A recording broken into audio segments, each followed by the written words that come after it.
Welcome to Dialogue with an Historian, the first in a series of virtual talks hosted by the Pro Gallery at the University of the Bahamas for its current exhibition, Masterminds, which is on display until November. Today's guest, Patricia Glinton-Meicholas, is a distinguished Bahamian writer, cultural critic, historian, and educator, affectionately known as Patty by those close to her. Welcome, Patty. Thank you so much, Keisha. Thank you for doing this. It's a very important work that you're doing at the Pro Gallery and beyond that. So, first, what has been your role as an art historian within the Bahamian visual culture context? I think it's a multiplicity of things, but definitely motivated by the knowledge and belief that we've lost so many assets because we have not been very good at recording what has taken place. And what is even more serious, the history informs our present and our future. It helps us to analyze what has been going on and what more needs to be done or needs to be extracted and all of that. It should inform policy making more. So that is why I got involved.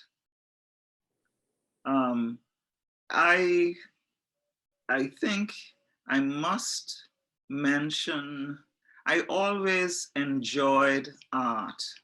One of my mother's sisters, well, all of them were pretty smart people, but my aunt Yvonne Smith Malcolm uh, was a very smart woman.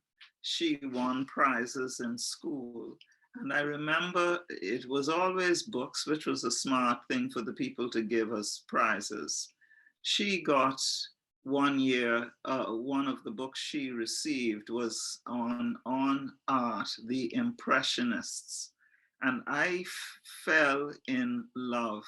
I think I fingered over, paged over that book, read it up and down. I probably was only about 8 years old, but I was just awed by it. Was my real discovery of art beyond seeing my uncles who were very good at drawing images of people and all of that. And it was from that love grew because what I saw and enjoyed so much, I decided to delve in to even more. So buying books on artists and finding out about them as much as I could.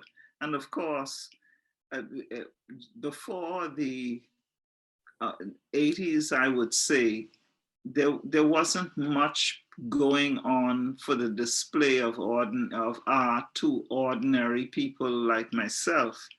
Um, I could remember the experience of the um, bag that a group of of women I admire decided to form that right in the corner there, western corner of Bay Street.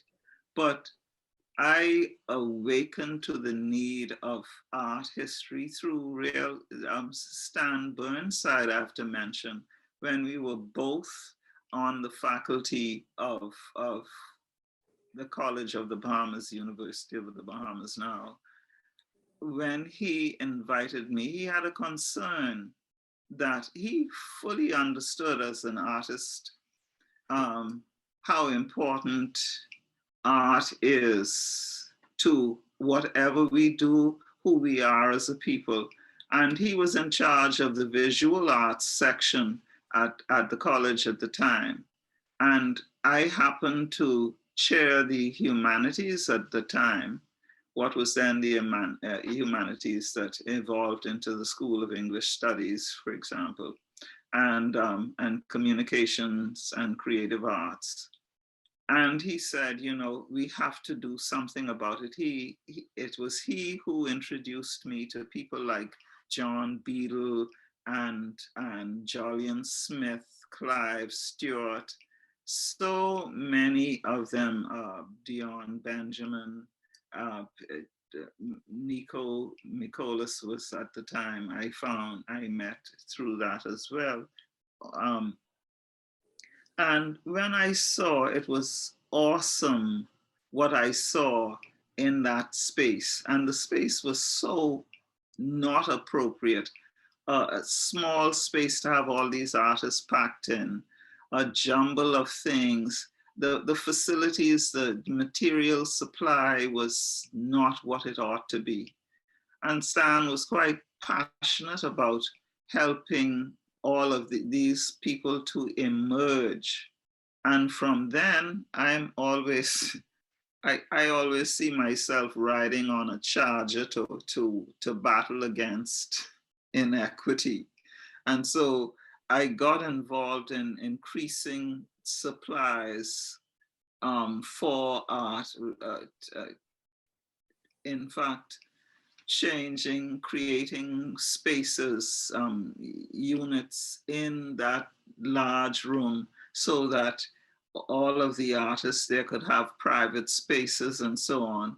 I think I bought the first kiln that the institution had, because Dennis Knight was there at the time in charge of that area, pottery, sculpture, and all of this. Had to be firing out on the field in the back of the Abe block. But when I really started into writing about art and getting involved in art history, there was another person who led me there, Basil Smith, with whom I had worked, showed me, he wanted me to read a manuscript that he had. He was doing a book on Bahamian art sponsored by FIMCO. And when I saw it, he featured about essays on 12 artists that he termed the master artists.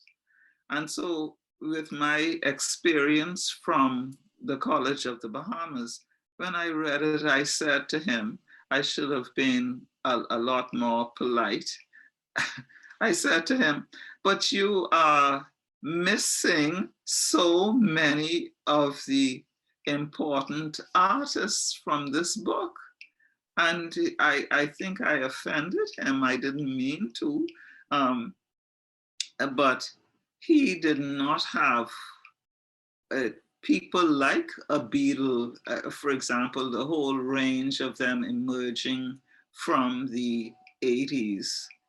And he, annoyed with me, I'm sure, said to me, well, if you know all about it, you write it. It's simple triggers like that that get people involved in doing what they do.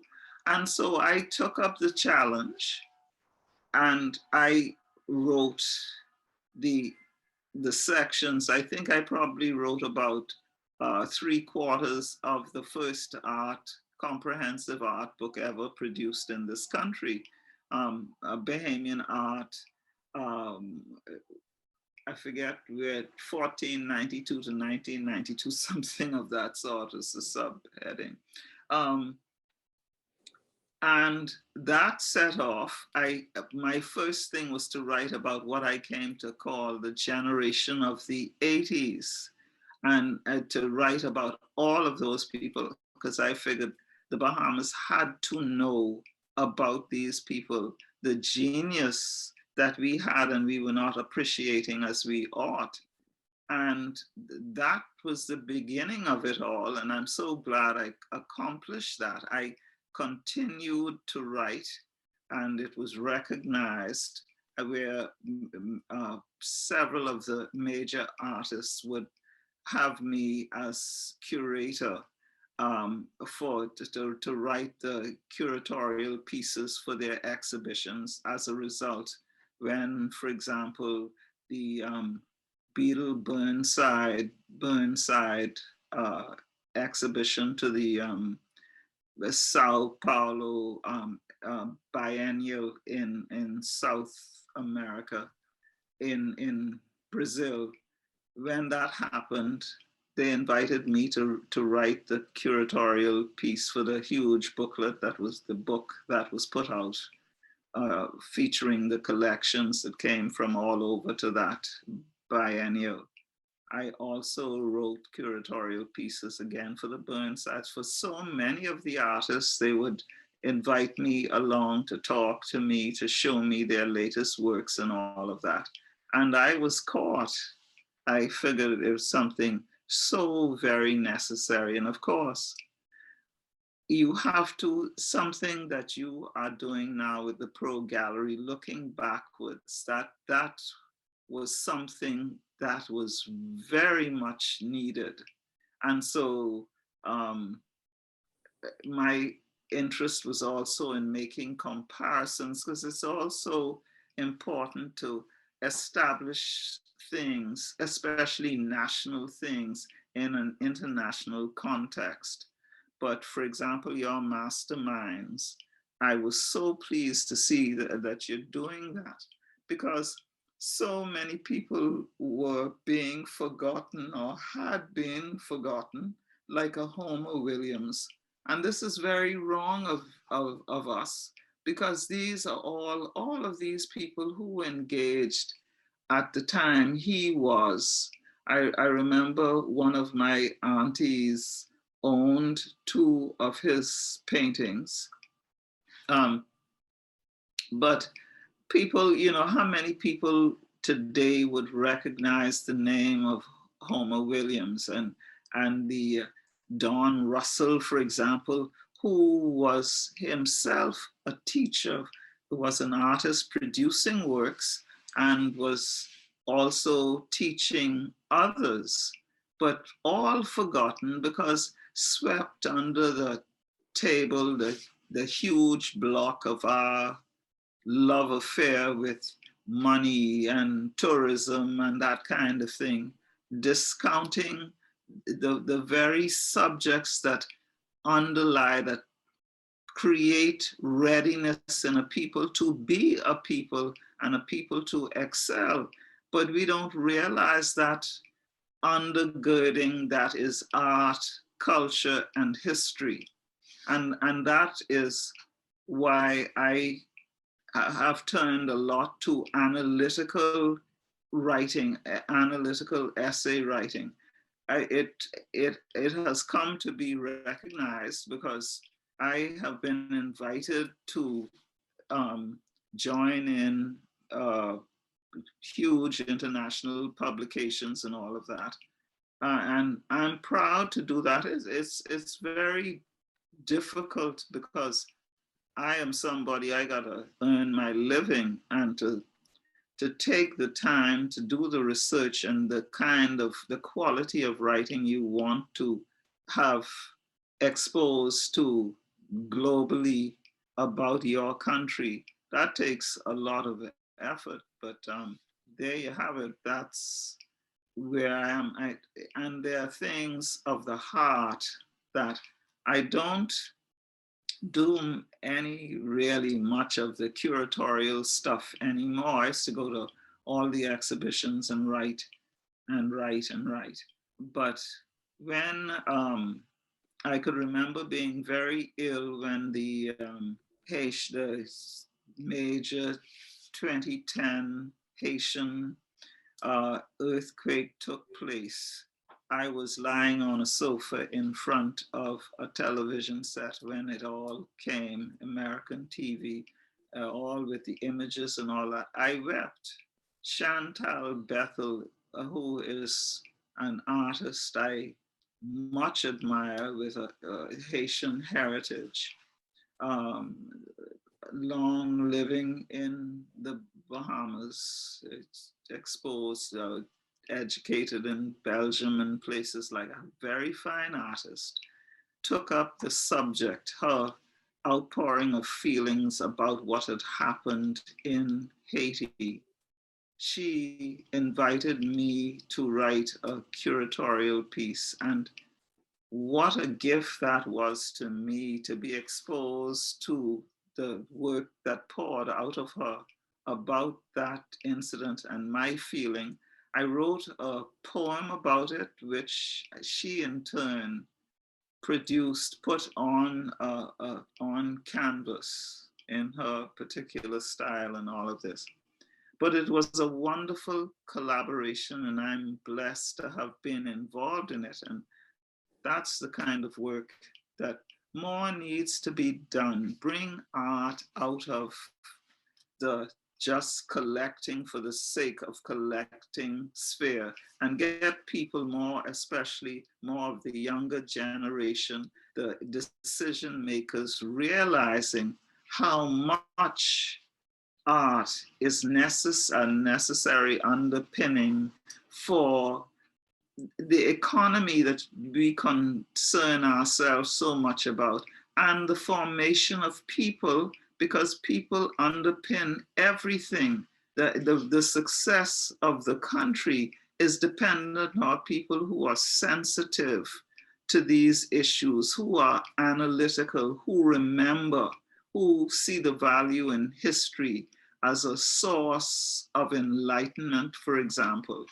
All of these things. And so if I write, it is because I want to bring such thoughts to the fore so that we incorporate more of history. It's amazing to me how literature was taken from the mainstream of the syllabus in the public schools, for example.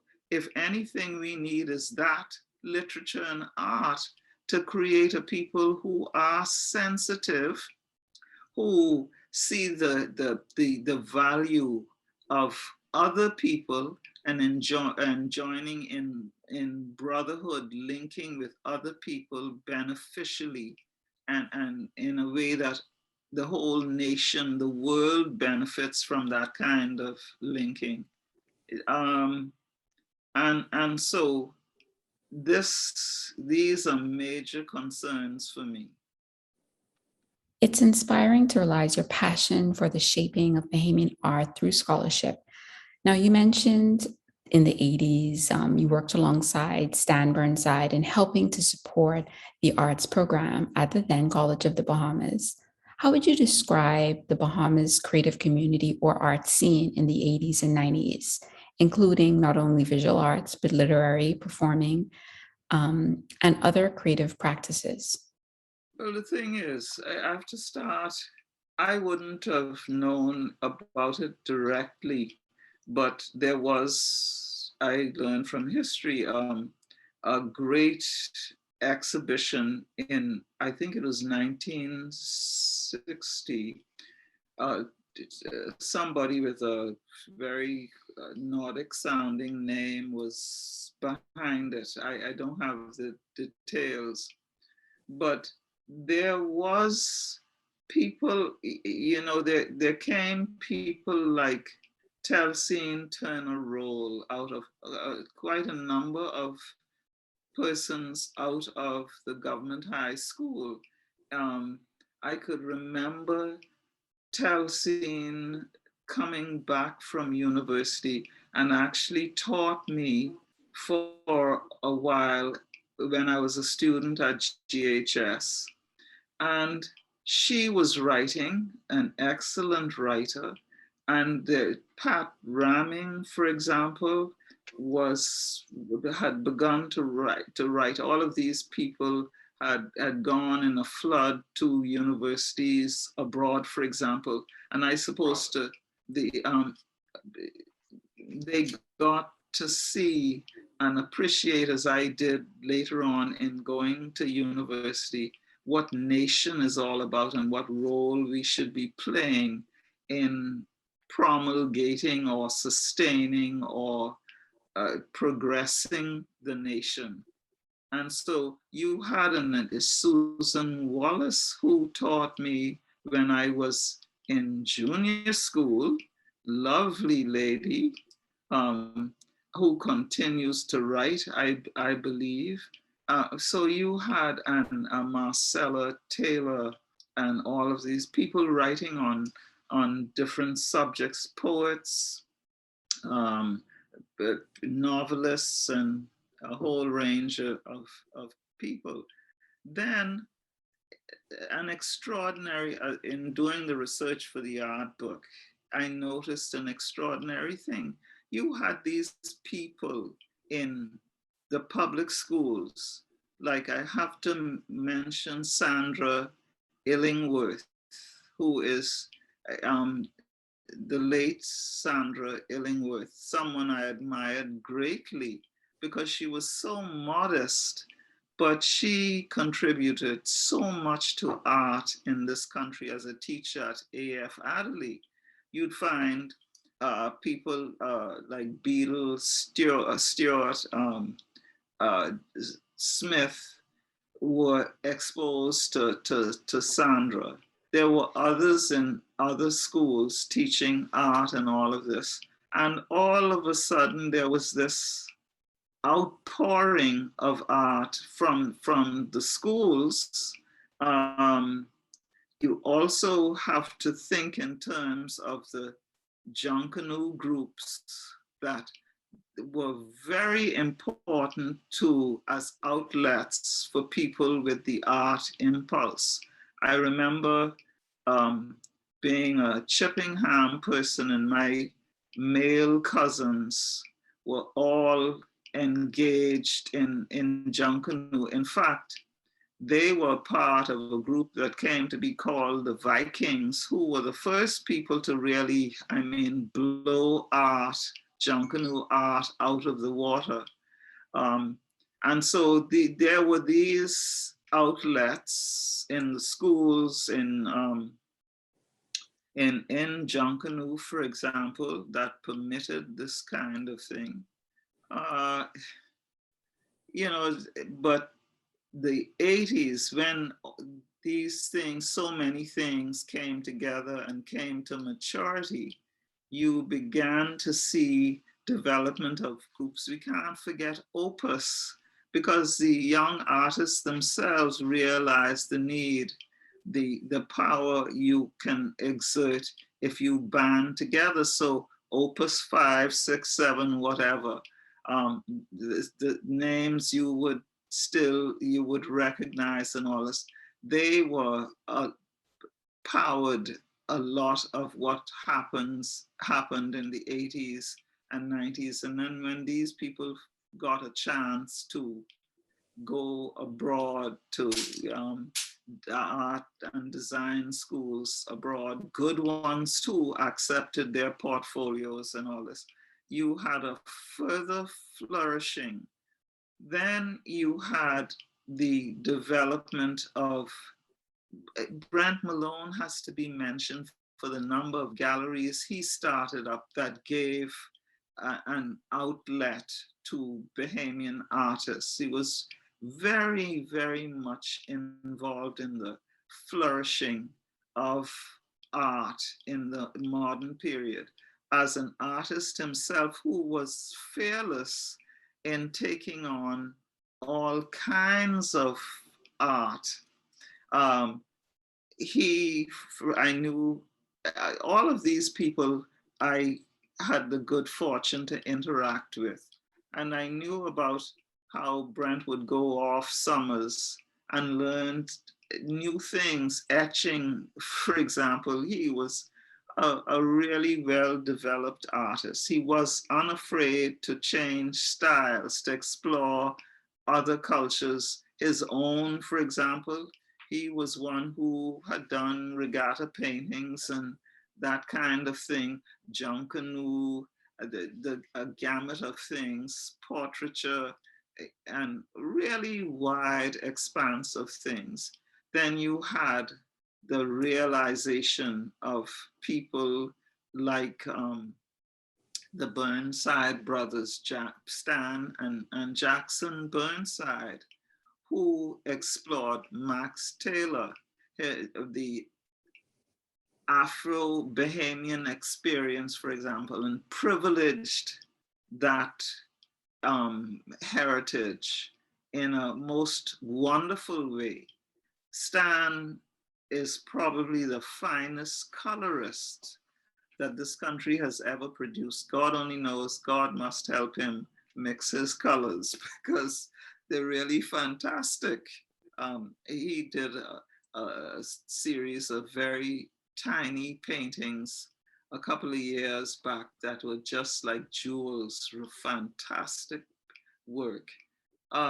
So you had, and I cannot miss out on mentioning the Pam and Jackson Burnside, for example. Pam's art impulses were more in the fashion design and all, but together, those Burnsides decided they were going to do something that, and in fact came up with a theme that more of our visitors would be coming to the Bahamas for art and culture than sand, sun, sand, and sea. And they created Dungalik Studios, not only as an exhibition space, but at one time had gathered about them a number of artists doing various things. And so you had this movement of creating galleries, Bahamian artists, Antonius Roberts, for example, and that wonderful space, a hillside house along Cumberland Street there. My husband Nico and I would often sit out on the patio space there with Antonius's two sisters who managed the place for him, Paula and Betty. And it is just a wonderful, Antonius knows the value of context, spaces that in themselves become art. And so all around you see, and of late you have some new ones coming along. But a major factor was the government's input in rescuing Villa Doyle, which on West Street there, that is itself historic. A very fine building that once was the home of our Chief Justice of the Bahamas. It's a very old building dating from the 1800s sometime. And this was rescued and turned into the National Art Gallery of the Bahamas, which created other marvels. One of the finest exhibitions, in my opinion, was when Junkanoo was brought into the gallery. That was a most fantastic evening of art, music. Junkanoo married to what we call, well, you know, the sort of standard art that was on exhibit before in the gallery. This was accomplished under the directorship of Amanda Colson, who is now at, I think, Turn Gallery out west. And so you had all of these people contributing, and now you have Pro Gallery, for example, that kind of recognition given to art at the University of the Bahamas. And you yourself now as director, Keisha Oliver, of the visual arts and setting up these exhibitions and encouraging students in so many ways.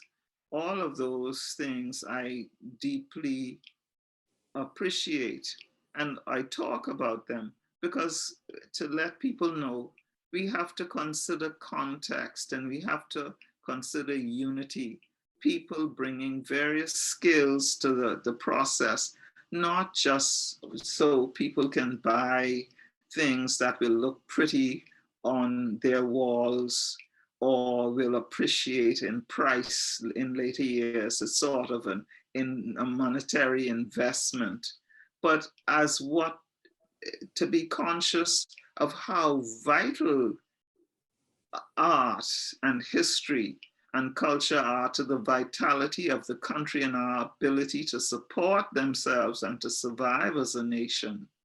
And so that's the way, my current perspective.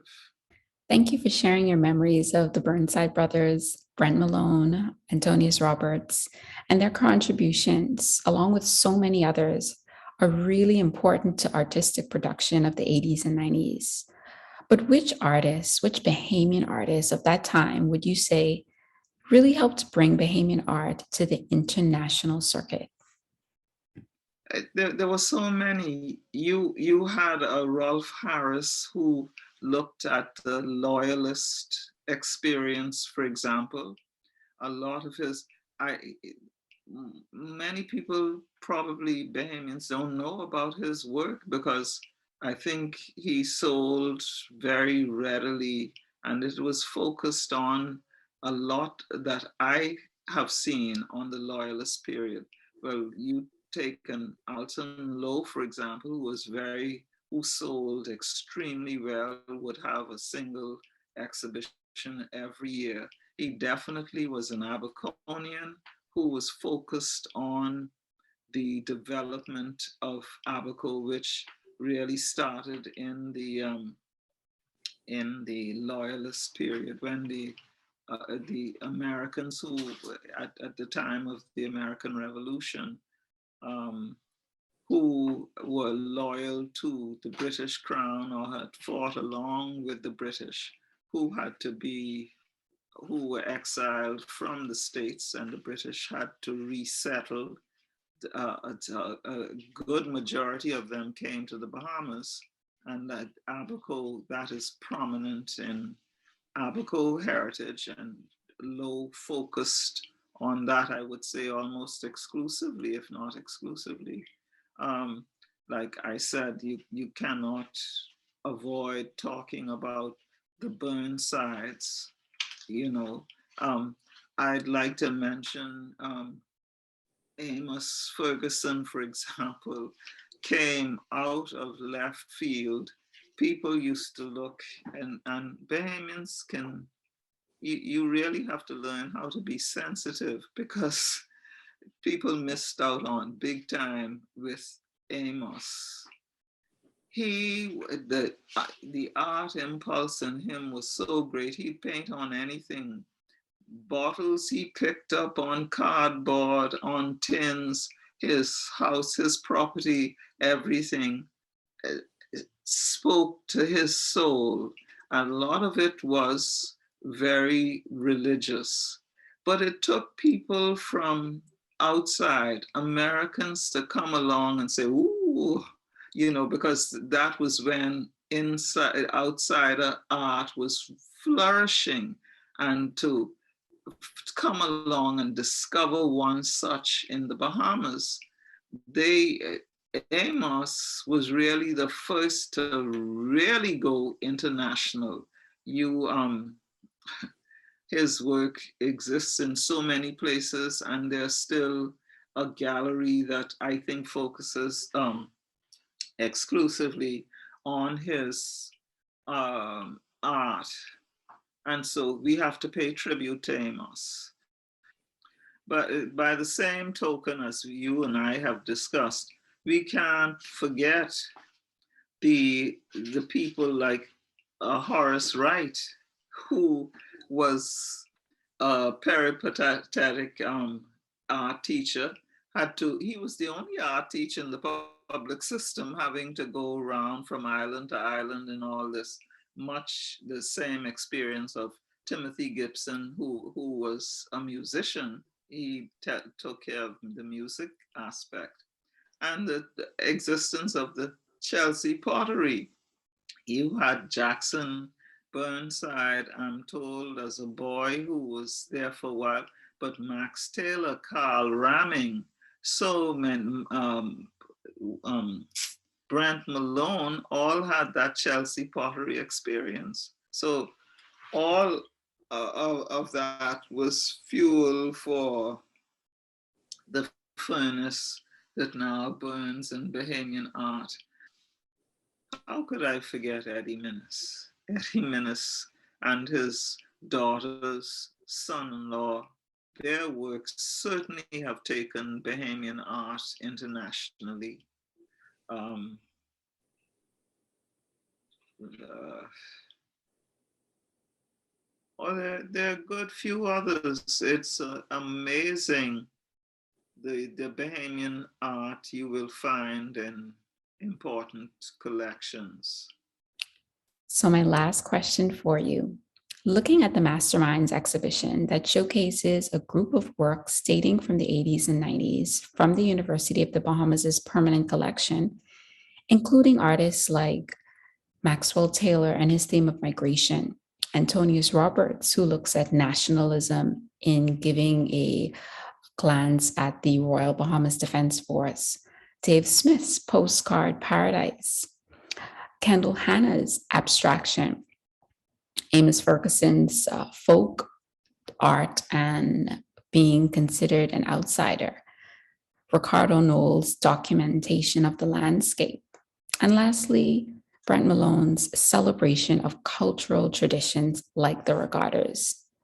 Thinking about these works, which theme, which painting resonates for you?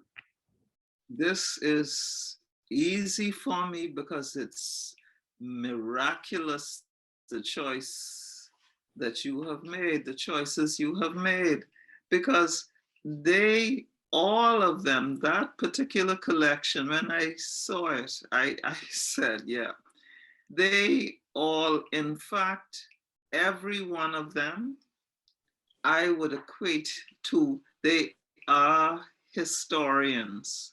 And the way you have selected, they all focus on a particular aspect of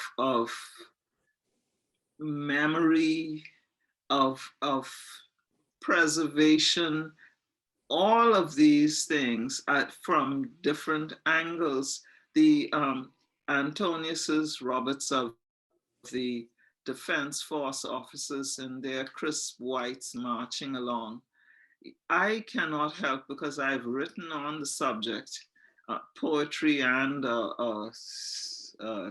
historical work on the thing, how much of a statement that makes a little house, small in numbers, a force to defend our little country against the Godzillas of the world, for example, and the bravery that is implicit in their marching so proudly and all of this, and taking pride in what it is they do.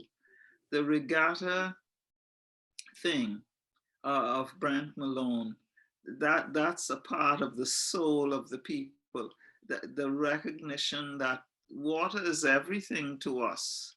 And the point is, with that realization, that the book that I've recently completed, people don't realize the maritime history in it, how it, these people, the mariners, the navigators, people who had to learn because of the archipelagic nature of the country, had to, and had no kinds of fancy GPS, had to learn how to navigate by dead reckoning, by looking at the stars, by learning the color of the water. Even as a non-mariner, I know the importance of reading the waters and what the differences in colors mean. You have Amos, who was unafraid to privilege his heritage for what it was, not looking at, and in fact, his wife, B, was his queen. And there are people who I know who giggled, you know, because when Amos was really, he loved that woman. And people, he saw her as a queen. And other people would, you know, titter behind the hands, what queen, you know, not speaking the queen's English really and all of that. But to privilege to see this world of beauty in a grain of sand, in something that other people would discard. privileging his own art. He believed in his art and did it fearlessly even when people were laughing. The honesty in that. Dave Smith, for I would say the past 30 years probably, started to do something. We have been worshippers of tourism. Not only are artists historians, but they're the people, they're also the analytical people. They provide the filters. I see them as my brothers and sisters in the business of history and cultural studies and all of this, because they have that eye to see things that should be more widely exposed, that Bahamians would like to cover up. Tourism has been our mainstay economically, but the point is, in engaging in tourism, we should have had the wisdom to know to manage the psychological impacts of tourism and how it changes a society, in some instances for the good and also for the bad. People having expectations that when they are not met in downtimes that we have had in tourism, like the present, the tendency is to become destructive or to blame the government for not providing the kind of lifestyle we'd become accustomed to, and so on.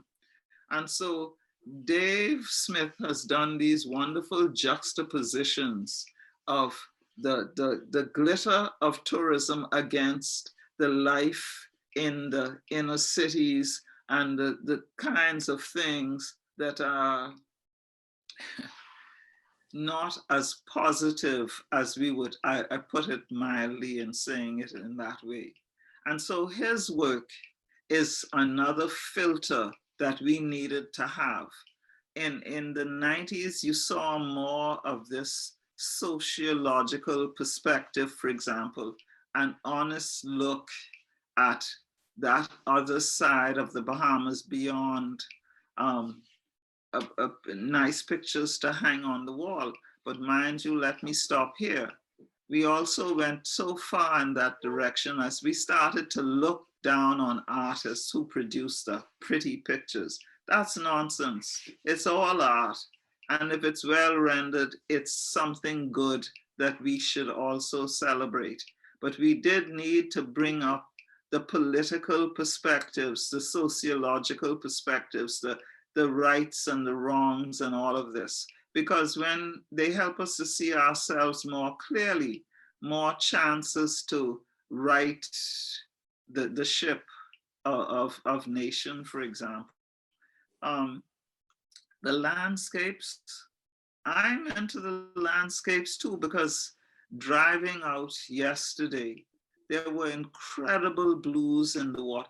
I tell you, I am in love with my country. Though we have to take the sour with the sweet. What a wonderful, geographically positioned, the quality of the water, the beauty of the landscapes and all of this, the many lakes scattered across the Bahamas. When I go along the coast, I am thrilled when I see the water.